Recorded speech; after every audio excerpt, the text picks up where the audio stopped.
সূচকের একটি অঙ্ক a to the power x equal to b b to the power y equal to c c to the power z equal to a হয় তবে x y z সমান কত। দেখেন আমরা যে কোনো একটা নিয়ে কাজ শুরু করতে পারি, এটা নিয়ে করতে পারি, এটা নিয়ে বা এটা নিয়ে। তো শুরুটা নিয়ে আমি দেখাচ্ছি a to the power x সমান b।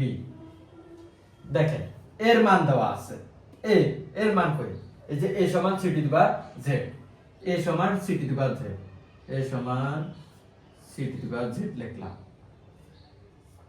a আর x এর x বসিয়ে দিলাম সমান b।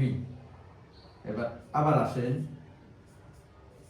c এর মান দেওয়া আছে, c এর মান কই, দেখেন এই c সমান b to the power y লিখব, শুধু c সমান b to the power y না, লিখলাম c মান। এবার z আর x লিখে দিই, z আর x ইকুয়াল টু b।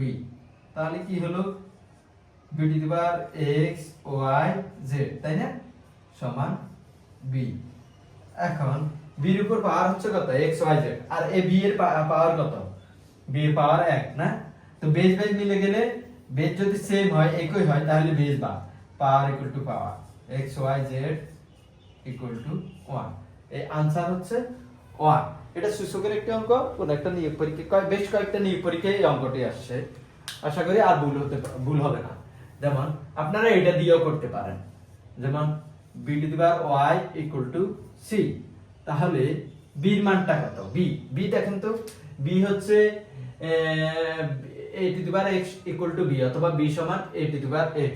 এই যে b এর মান লিখবো শুধু a to the power x bracket দিলাম আর y দিলাম equal to c। এবার দেখেন এর মান দেওয়া আছে আমার, এ হচ্ছে c to the power z না, এ দিব c to the power z দিলাম আর x y লিখে দিলাম, x y লিখে দিলাম equal to c। তাহলে c সমান কি পেলাম, x y z, একটু সাজিয়ে লিখলাম আর c।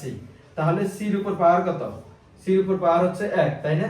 তো বেস বেস মিলে গেলে বেস বেস বাদ আর পাওয়ার ইকুয়াল টু পাওয়ার সমান 1। তো দ্রুপ এটা দিয়ে আপনারা করতে পারেন, যেটা ইচ্ছা আপনারা করতে পারেন। এই অঙ্কটা ভালোভাবে করুন, এই রিলেটেড আরো দুই একটা ম্যাথ করুন, দেখবেন এই রিলেটেড যে ম্যাথই আসুক না কেন আপনি খুব সহজে অনায়াসে করে ফেলতে পারবেন। ধন্যবাদ।